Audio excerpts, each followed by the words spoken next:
Hello বন্ধুরা, শিকাস কিচেনে আপনাদের জানাই সবাইকে স্বাগত।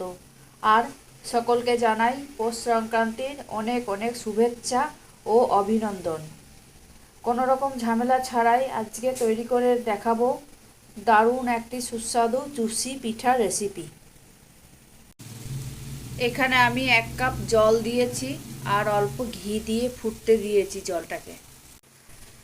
এই কাপের 1 কাপ আমি জল দিয়েছি। এবার আমি অল্প নুন দিয়ে দিচ্ছি, হাফ চামচের একটু বেশি নুন দিলাম।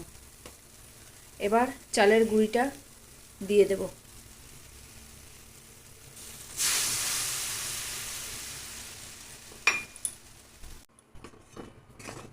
গরম জলের উপরে চাল গুঁড়িটা দিয়ে দিয়ে আমি এইটা ভালো করে একটু নেড়ে নিচ্ছি। তারপরে 5 মিনিট মতন আমি ঢাকা দিয়ে রেখে দেব।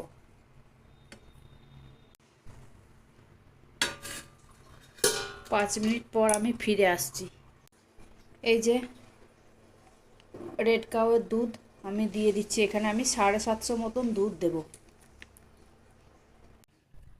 এখানে আমি গ্যাসটা জ্বেলে দুধটা গরম করতে দিচ্ছি।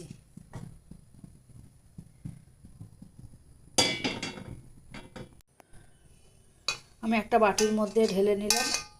এটাকে এবার আমি একটু ভালো করে মেখে নেব।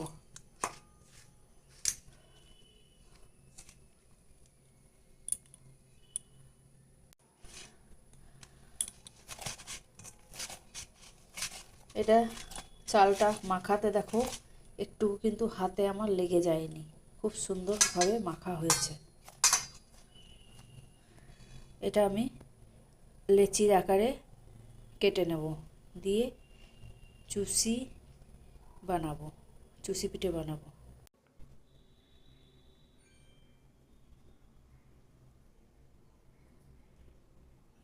এইভাবে আমি লেচিগুলো কেটে নেব, তারপরে চুষির আকারে পরিণত করব।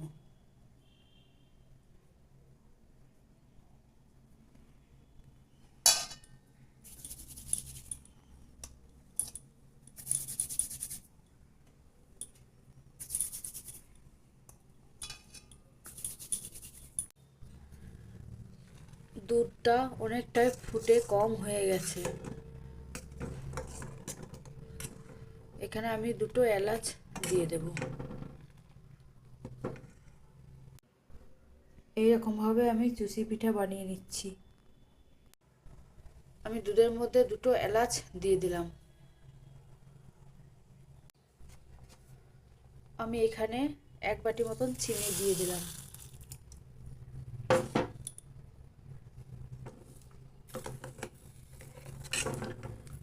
অল্প চিনিটা গলে গেলে চুষিগুলো দিয়ে দেব।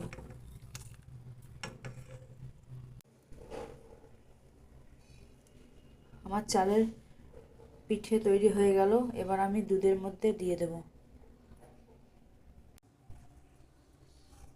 এই যে দুধ ঘন হয়ে গেছে। এবার আমি চালের পিঠেটা দিয়ে দিচ্ছি।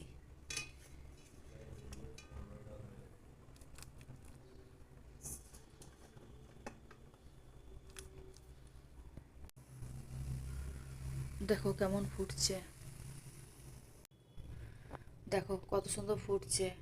আমি কিন্তু 1 ফোঁটা জল দিইনি, পুরো দুধেই বানিয়ে নিলাম। এবার আমি নামিয়ে নেব। দেখো চুষির পিঠে একটাও আমার ভাঙেনি, সব গোটা গোটা আছে। হয়ে গেল আমার চুষি পিঠা। এইভাবে একবার চুষি পিঠা বানিয়ে দেখবেন, সত্যিই খুব ভালো লাগবে। আর আমার চুষি পিঠার পায়েসের কালারটা খুব সুন্দর এসছে। দেখুন একদম চুষি পিঠা গোটা গোটা আছে, একটাও ভাঙেনি। ভিডিওটি ভালো লাগলে লাইক, কমেন্ট, শেয়ার, সাবস্ক্রাইব করার অনুরোধ রইল আপনাদের সবাইকে। Tata, by.